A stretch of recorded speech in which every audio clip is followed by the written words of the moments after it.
नमस्कार. मी ॲडव्होकेट आकाश बोईनवाड.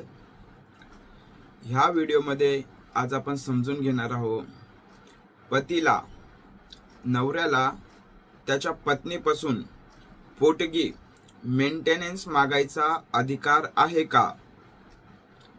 आहे तर कोणत्या कायद्यामध्ये?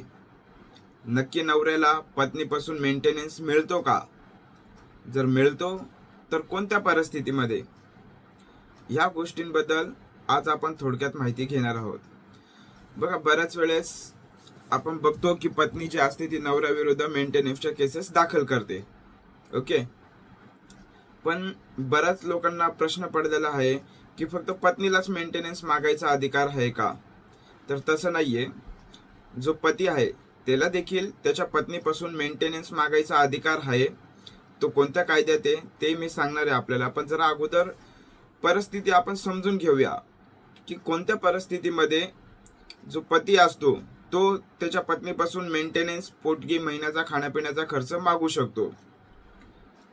जेव्हा कधी समजा पती जर बेरोजगार आहे, तो काम वगैरे नाही करत आणि त्याची पत्नी जर जॉबला असेल, तिचा काही व्यवसाय असेल, ती चांगले पैसे वगैरे जर काही कमवत असेल, तर तशा परिस्थितीमध्ये समजा आता पत्नी जॉबला आहे किंवा व्यवसाय वगैरे आहे, ती पैसे वगैरे कमवते, पण तिचा हस्बंड जो आहे तो बेरोजगार आहे, त्याची नोकरी गेली असेल किंवा त्याचा व्यवसाय बंद पडला असेल किंवा इतर काही कारण असतील, तो सध्या पैसे कमवू शकत नाहीये.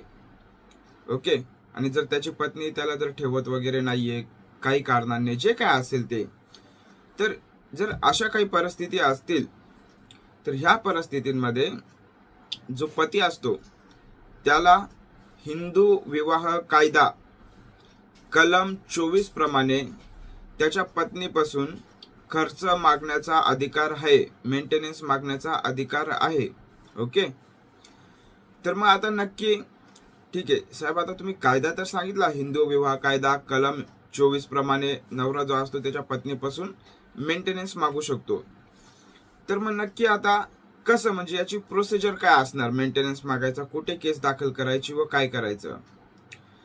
तुम्ही ज्या एरियामध्ये राहतात, तालुका वगैरे असेल, तिथे फॅमिली कोर्ट असतं, किंवा जर फॅमिली कोर्ट नसेल तर सिव्हिल जज सिनियर डिव्हिजनचं कोर्ट असतं. ओके, तर ह्या न्यायालयांमध्ये तुम्ही हिंदू विवाह कायदा सेक्शन 24 प्रमाणे मेंटेनन्सची केस दाखल करायची असते पत्नी विरुद्ध. ओके, मग केस दाखल केल्याच्या नंतर तुमच्या पत्नीला नोटीस इश्यू होते.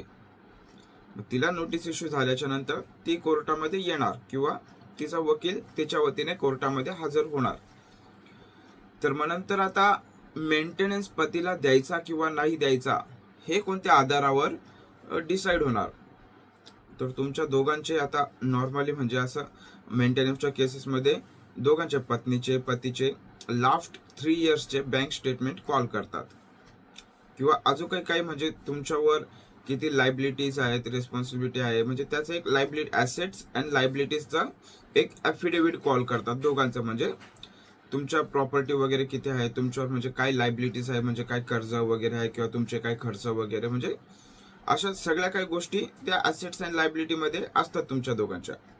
मग ह्या गोष्टी बघितल्याच्या नंतर आणि त्याच्यानंतर कोणाचं इन्कम किती वगैरे आहे, किंवा कोण जॉबला आहे, व्यवसायाला आहे, किंवा कोण पैसे कमवतो किंवा काय, या सगळ्या गोष्टी बघितल्याच्या नंतर जर समजा कोर्टाला जर असं आढळून आलं पती जो आहे तो बेरोजगार आहे, त्याच्याजवळ सोर्स ऑफ इन्कम नाहीये, त्याच्याजवळ काहीच पैसे येण्याचं साधन नाहीये, पण पत्नी जी आहे ती चांगले पैसे वगैरे कमवते, व्यवसाय वगैरे करते, किंवा तिला चांगले पैसे वगैरे मिळत आहेत, तर तशा परिस्थितीमध्ये जर कोर्टाला वाटलं सगळे पुरावे बघितल्याच्या नंतर, तर कोर्ट पत्नीला आदेश देऊ शकतं, म्हणजे त्या महिलेला आदेश देऊ शकतं की जो या केसमधला अर्जदार आहे, अर्जदार म्हणजेच पती, गैर अर्जदार किंवा सामनेवाला म्हणजे पत्नी, की सामनेवाल्याने किंवा गैर अर्जदाराने अर्जदाराला म्हणजे पतीला महिन्याचा मेंटेनन्स द्यावा म्हणून असा आदेश कोर्ट करू शकतो पुरावे बघितल्याच्या नंतर.